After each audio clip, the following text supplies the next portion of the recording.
हे भगवान, ये कहाँ लाकर फंसा दिया मुझे। मेरे घर में तो गिनती की 8 रोटियां और 2 सब्जी बनती थी और नाश्ता निपट जाता था। यहाँ तो रोटियों का ढेर और सब्जियां बड़े बड़े पतीलों में बनानी पड़ती है। नाश्ता बनते बनते लंच का टाइम हो जाता है और लंच बनते बनते डिनर का। अभी मुझ में तुम्हारे पूरे परिवार का नखरा उठाने की और ताकत नहीं बची। मैं ऐसे नहीं रह सकती। अरे तो क्या चाहती हो तुम? मुझे अलग रहना है बस। तो ठीक है, हम कल ही शिफ्ट हो जाएंगे किराए के घर में। इतना बड़ा घर होते हुए हम किराए पे क्यों रहेंगे? ना जी ना, घर में ही दीवार खड़ी करो अपने हिस्से के आगे। घर के साथ साथ घर की खुशियों में भी दीवार खींच जाती है। ऐसे ही कई महीने बीत जाते हैं और नंदिता माँ बन जाती है।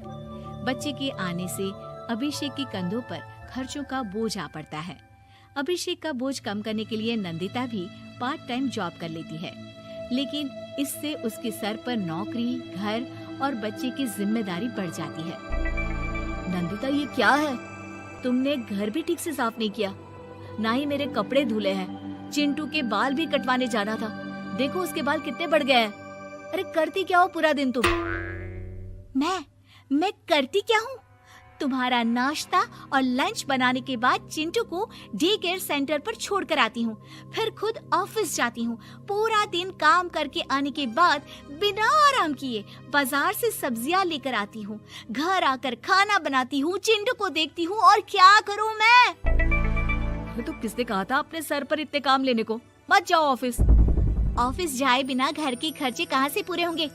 चिंटू की डे केयर का खर्च, उसके लिए बेबी फूड का खर्च, प्रेस वाले का खर्च, ये सब तुम्हारी सैलरी से होता नहीं है। अगर परिवार से अलग नहीं होती तो इतनी मुसीबतें नहीं उठानी पड़ती तुम्हें परिवार के साथ मिलकर काम करने में दिक्कत थी, लेकिन काम तो अब भी बहुत है तुम्हारे सर पर। चिंटू को भी डे केयर भेजने की जरूरत नहीं पड़ती। उसको गोद में खिलाने के लिए दादा दादी और घर के सभी बड़े होते। उसके साथ खेलने के लिए उसके भाई बहन भी होते। मेरे तीनों बड़े भाइयों के बच्चे भी बड़े हुए हैं, लेकिन बिना महंगा बेबी फूड खाए, क्योंकि मेरी माँ और भाभियाँ बहुत अच्छे से जानती है कि बच्चे को क्या खिलाना चाहिए। बिजली के बिल जैसे खर्चे भी सब मिलकर बांट लेते थे, लेकिन तुम्हें तो सबसे अलग रहने में ही मजा आता है, तो अब शिकायत क्यों करती हो? बस करो अभिषेक, बस करो।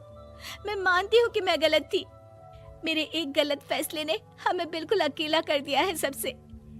एक घर में होते हुए भी हम बाकी परिवार से अजनबियों की तरह रह रहे हैं। अभिषेक और नंदिता की सारी बातें घर के बाकी लोगों को सुनाई दे रही थी। तभी कमला बोल पड़ती है। अरे नंदिता बहू, किसने कहा कि तुम अकेले हो? तुम्हारा इतना भरा पूरा परिवार है ना तुम्हारे साथ। हम तो बस ये चाहते थे कि तुम अपनी गलती समझ जाओ।